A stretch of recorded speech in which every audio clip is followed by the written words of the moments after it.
नमस्कार, KTV news में आपका स्वागत है। मैं हूं स्तुति और एक नजर डालते हैं शहर की प्रमुख सुर्खियों पर। चौक थाने की टीम ने एक अभियुक्त को 22 किलो प्रतिबंधित चाइनीज मंझे संग किया गिरफ्तार।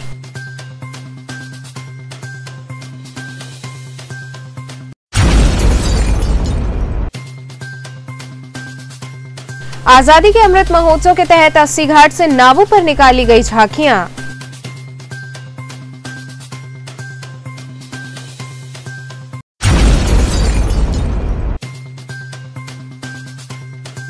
इक्यावन दिवसीय 100 कुंडी श्री लक्ष्य चंडी महायज्ञ के आयोजन के संदर्भ में प्रेस वार्ता कर दी गई जानकारी।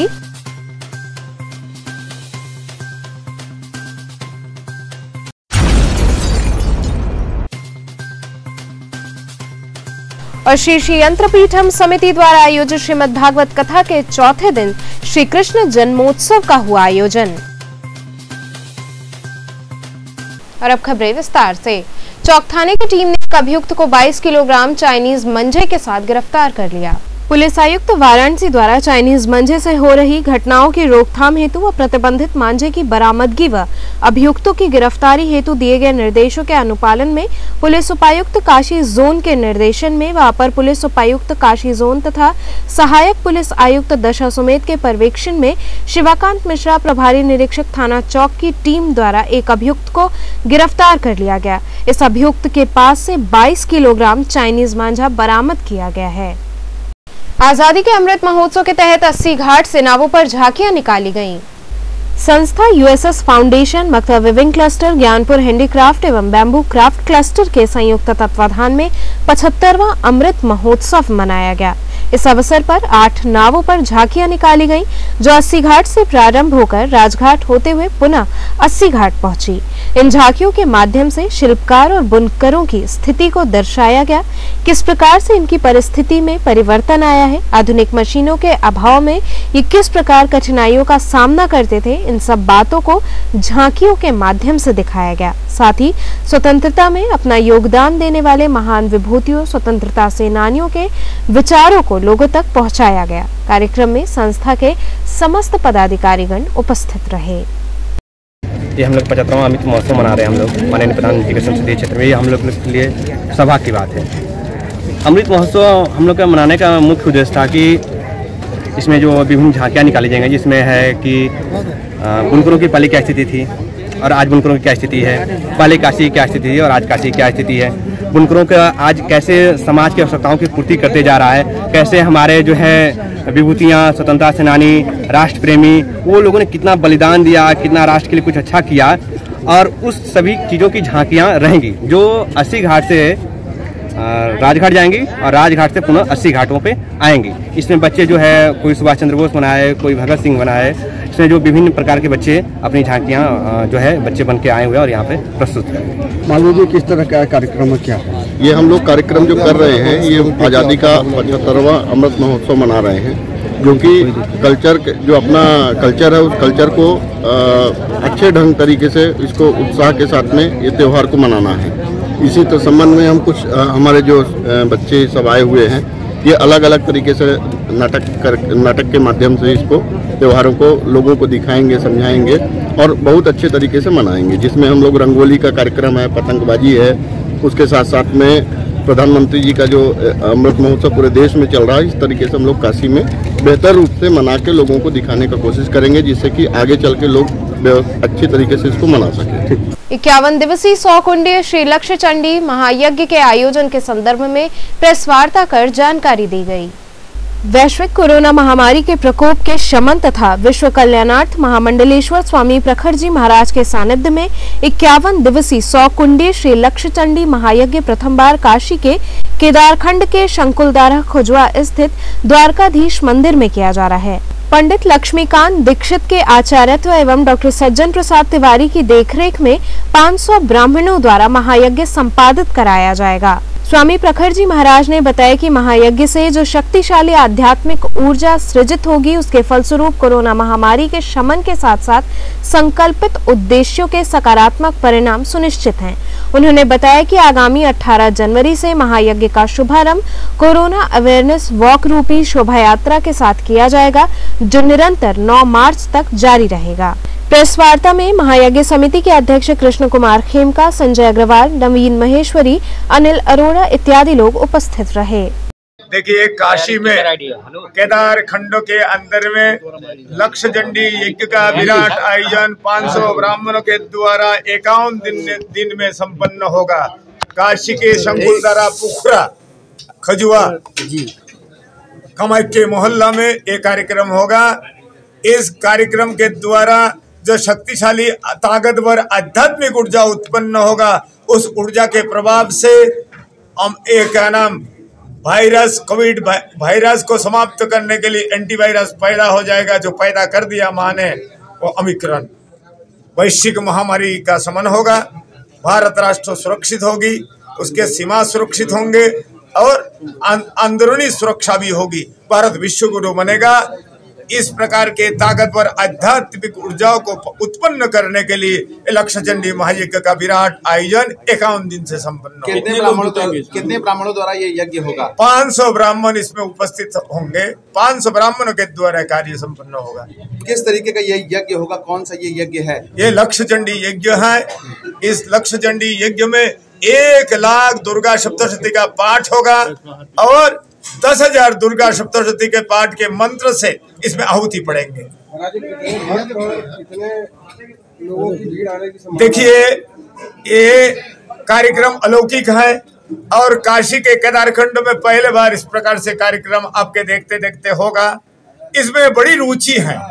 50 लाख लोग तो काशी के ही रहने वाले हैं, वो भी आएंगे, दूसरा भी आएंगे। इस कोरोना के वर्तमान स्थिति को देख करके हमने क्या किया, यज्ञ को छोड़ करके बाकी कार्यक्रम को 31 जनवरी तक स्थगित कर दिया। 31 तारीख तक जो कार्यक्रम है वो सब सार्वजनिक कार्यक्रम स्थगित रहेंगे, यज्ञ चलेंगे। यज्ञ दर्शन करने के लिए जो भी आएंगे, शासन जैसे चाहेगा, जिसको आने देगा वो आएंगे, जो नहीं आ पाएंगे वो दूर से हाथ जोड़ लेंगे। तो यज्ञ आरंभ हो रहा है 18 तारीख से। तो इसीलिए आने के लिए तो देश विदेश से अनेकों लोग आ रहे हैं, हजारों लोग आएंगे, लाखों लोग आएंगे और आना भी चाहिए ये लोग यज्ञ का दर्शन करने के लिए। परंतु ओमिक्रॉन और कोरोना की स्थिति को देख करके हम उसमें आग्रह दुराग्रह बिल्कुल नहीं करते हैं। जो भी आएंगे वो दर्शन कर पाएंगे, जो नहीं आएंगे उनको भी पुण्य का फल मिलेगा। कोई यज्ञ जब होता है उस पुण्य का फल विश्व के सब व्यक्ति को मिलता है। श्री श्री यंत्रपीठम समिति द्वारा आयोजित श्रीमद् भागवत कथा के चौथे दिन श्री कृष्ण जन्मोत्सव मनाया गया। श्री श्री यंत्रपीठम समिति के तत्वाधान में बांसफाटक स्थित महंत शिव प्रसाद पांडे के आवास पर चल रहे श्रीमद् भागवत कथा के चौथे दिन श्री कृष्ण जन्मोत्सव भव्य रूप से मनाया गया। जन्म होते ही भक्त झूम उठे। नाचते गाते भक्तों ने भजन कीर्तन कर भगवान से कोरोना से मुक्ति की कामना की। देश व प्रदेश की सुख शांति की कामना के उद्देश्य से ये भव्य आयोजन किया जा रहा है। कथावाचक डॉक्टर विकास शास्त्री ने कथा व भजन सुनाकर भक्तों को मंत्रमुग्ध कर दिया। इस अवसर पर अविनाश पांडे, अविशेष पांडे, अभिषेक पांडे सहित अनेक गणमान्य नागरिक उपस्थित रहे। गुरुजी, किस तरह का आज कथा का ये चल रहा है, कैवा दिन है? आज कथा का ये चौथा दिन है, जिसमें आज भगवान का जन्म महोत्सव मनाया जा रहा है। श्रीमद् भागवत गीता अपने आवास बांसफाटक पंडा जी का खाड़ा श्री धर्म निवास में हमारे माता पिता जी सुन रहे हैं और इसका ये आज चौथा दिन है, जिसमें आज भगवान का जन्म का वर्णन हुआ है। यह सब भागवत गीता 7 दिन तक चलेगा, जिसका पूर्णाहुति सोमवार को की जाएगी। यह उद्देश्य राष्ट्र के उज्जवल भविष्य एवं सुख समृद्धि ऐश्वर्य के निमित्त कोरोना का समूल नष्ट हो। इस यज्ञ में विशेष संकल्प लिया गया कि भगवान सबको स्वच्छ प्रसन्न रखे। मकर संक्रांति का पर्व तिथि के अनुसार शनिवार को मनाया जाएगा। मकर संक्रांति का पर्व इस वर्ष तिथि के अनुसार 15 जनवरी यानी शनिवार को मनाया जाएगा। विश्वनाथ मंदिर के महंत पंडित कुलपति तिवारी ने बताया कि बहुत ही शुभ तिथि में इस वर्ष त्योहार पड़ रहा है, लेकिन 14 व 15 जनवरी दोनों दिन ही इसे मनाया जा सकता है। वहीं शुक्रवार को गुदौलिया से दशाश्वमेध तक सन्नाटा पसरा रहा। कुछ लोगों ने गंगा स्नान कर दान पुण्य किया। अन्नपूर्णा मंदिर की ओर से चितरंजन पार्क के पास लोगों में खिचड़ी का वितरण किया गया। इस अवसर पर बड़ी संख्या में लोगों ने खिचड़ी का प्रसाद ग्रहण किया। देखिए, ऐसा रहा कि मकर संक्रांति का पर्व जो है हमारे यहाँ 14 तारीख होता था, क्योंकि प्रशासन द्वारा मीडिया द्वारा इतना प्रचार प्रसार कर दिया है कि 14 तारीख 15 तारीख को दोनों दिन स्नान होगा। अतः आज भी जो है मकर संक्रांति का स्नान का महत्व है और आज की रात 8:40 से मकर संक्रांति लगेगी, जो कि परसों कल जो है 12:40 में समाप्त होगी। अतः 14 को जो सुबह का स्नान वो भी मान्य होगा और 15 तारीख का भी स्नान मान्य होगा और दान वान का जो मेन चीज वो 15 तारीख को है। इन्हीं शब्दों जय विश्वनाथ हर बार सबको मकर संक्रांति शुभकामनाएं। यहाँ रुकेंगे एक छोटे से ब्रेक के लिए, आप बने रहिए KTV के साथ।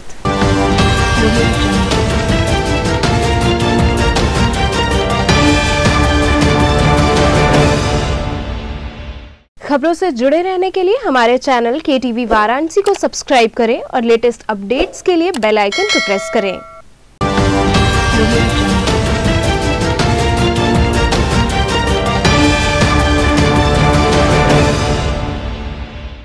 ब्रेक के बाद आपका स्वागत है।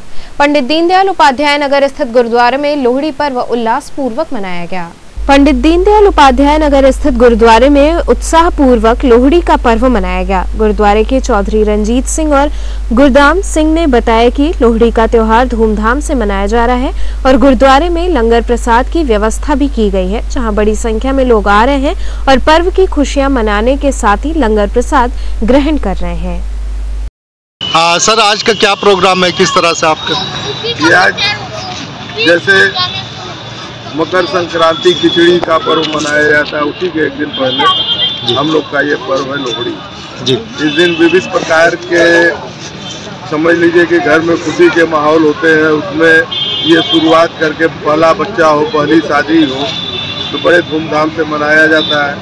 ये पुरानी परंपरा है और उसके लिए आज गुरुद्वारे में, क्योंकि ये हमारे गुरुद्वारे के प्रधान साहब हैं, ये भी अपने कमेटी के हैं, तो हम लोग हर साल मतलब पूर्वजों से चला आ रहा है जी। और इसके बारे में और त्यौहार को लेकर के कुछ आपको? त्यौहार को लेकर विविध कई प्रकार के मतलब कथन है, जिसमें ये पुराना पर्व है। पता है कि बच्चा पैदा हुआ तो पहली लोहड़ी है, तो हम लोग के बच्चे आएंगे घर से, मोहल्ले के जो बिरादरी के हैं या अदर जो क्लोज है, इनके लिए क्या व्यवस्था की गई है? जो लोग आ रहे हैं इनके लिए कुछ व्यवस्था की गई? व्यवस्था एक गुरुद्वारे में शबद कीर्तन प्रसाद वितरण होगा, उसके बाद फिर चाय नाश्ते की सेवा है सबके लिए। स्वच्छता संसद के अध्यक्ष मनोज गुप्ता चुनाव में दावेदारी के संदर्भ में पत्रकारों से रूबरू हुए। स्वच्छता संसद के अध्यक्ष मनोज गुप्ता ने एक पत्रकार वार्ता के दौरान बताया कि वो प्रधानमंत्री नरेंद्र मोदी के विकास कार्यों से प्रेरित होकर जनसेवा करने के लिए वाराणसी शहर दक्षिणी से चुनाव लड़ने की तैयारी कर रहे हैं। उन्होंने कहा कि मैं जनता की सेवा के लिए वाराणसी से चुनाव लड़ना चाहता हूं। इसके लिए मैंने वाराणसी के शहर दक्षिणी अथवा शहर उत्तरी से चुनाव लड़ने हेतु अपना आवेदन पत्र भाजपा महानगर अध्यक्ष विद्यासागर राय, क्षेत्रीय अध्यक्ष महेश चंद्र श्रीवास्तव एवं जिला अध्यक्ष हंसराज विश्वकर्मा सहित प्रदेश व राष्ट्रीय अध्यक्ष को अपने 25 वर्षों के कार्यों के विवरण के साथ अपना आवेदन पत्र दिया है। उन्होंने कहा कि पार्टी जहां से उचित समझेगी और जहां से टिकट देगी, मैं वहां से चुनाव लड़ने को तैयार हूं।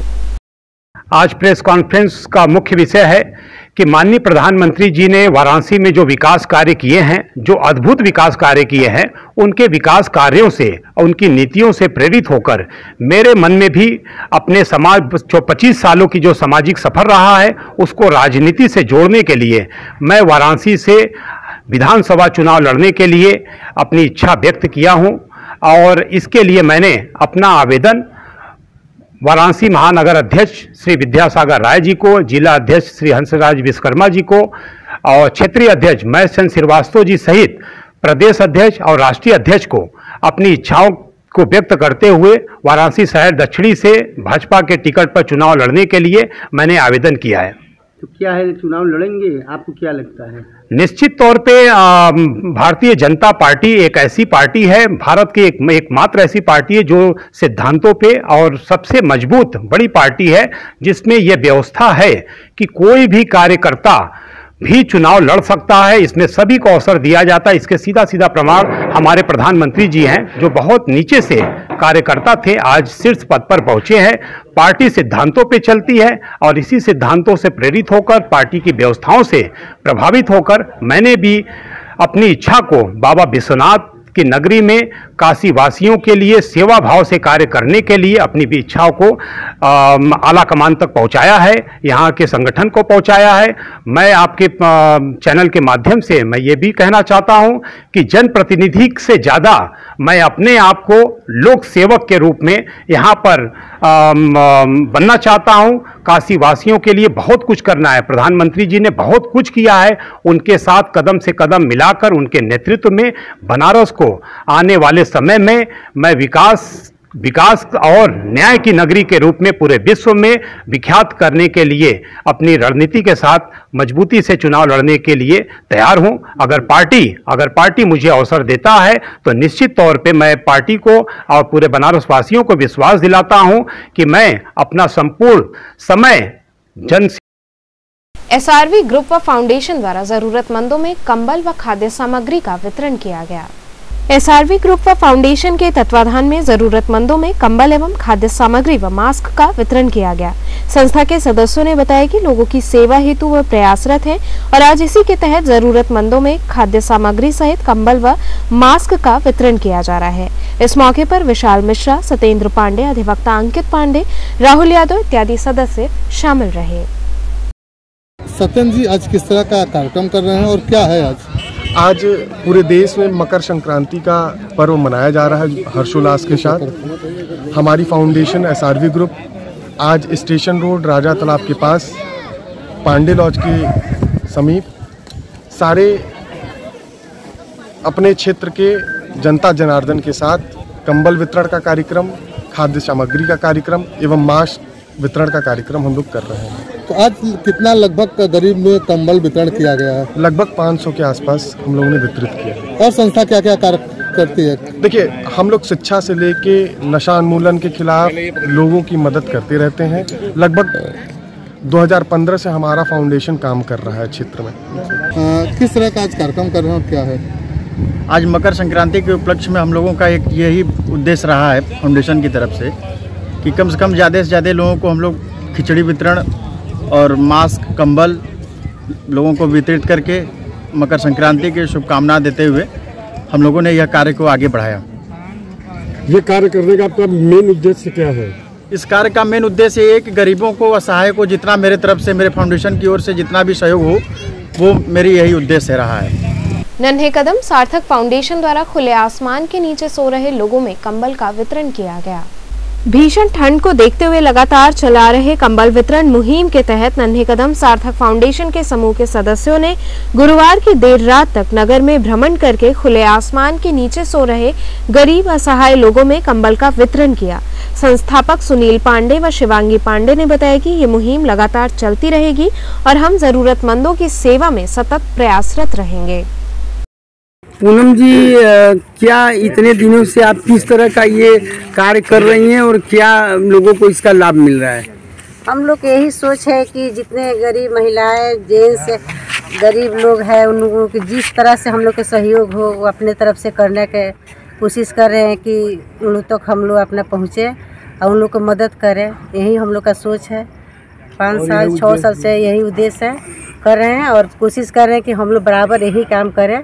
12 मास में जब जिस चीज़ की ज़रूरत हो हम लोग उन तक पहुँचाएं। मतलब गरीबों को राहत देने का कार्य करना है। आगे क्या योजना है आपकी संस्था का? हम लोग को जब जो मैंने ज़रूरत पड़ेगा कि मैंने हाँ इस समय ये चीज़ का ज़रूरत है, ठंडी में कंबल का, गर्मी में चाहे भूखमरी हुआ तो खाना, भोजन, हर तरह के हम लोग सुविधा पहुँचाने की कोशिश में हैं। यही सब है हम लोग का। इतना कार्य जनहित में हम लोग को जितना कर सकते हैं इस ग्रुप के माध्यम से उतना हम लोग उतना कार्य जनहित में करेंगे जो जन कल्याण के लिए होगा। कब से कर रहे हैं ये कार्यक्रम? जी सर, ये एक्चुअली हम लोग कार्य कर रहे हैं 5 साल से। विगत 5 वर्षों से कार्य कर रहे हैं, लेकिन हम लोग का एक्चुअली ग्रुप 2 साल पुराना है। उससे पहले हम ग्रुप काम नहीं कर रहे थे, 2 साल पहले से ग्रुप काम करना चालू किए हैं। और इस ग्रुप के अंतर्गत हमारे आज के दिन में 50-60 लोग हम लोग के साथ जुड़े हुए हैं। तो चलते चलते पुनः एक नजर डालते हैं शहर की प्रमुख सुर्खियों पर। चौक थाने की टीम ने एक अभियुक्त को 22 किलो प्रतिबंधित चाइनीज मंझे संग किया गिरफ्तार।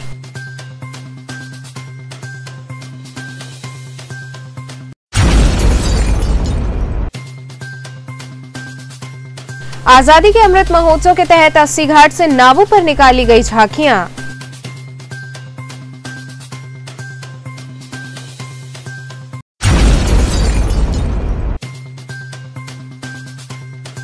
इक्यावन दिवसीय 100 कुंडी श्री लक्ष्य चंडी महायज्ञ के आयोजन के संदर्भ में प्रेस वार्ता कर दी गई जानकारी।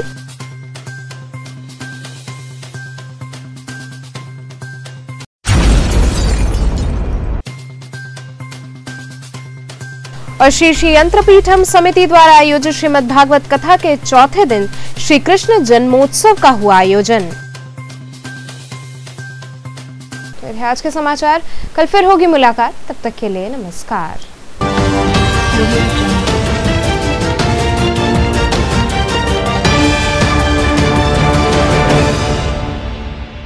खबरों से जुड़े रहने के लिए हमारे चैनल KTV वाराणसी को सब्सक्राइब करें और लेटेस्ट अपडेट्स के लिए बेल आइकन को प्रेस करें।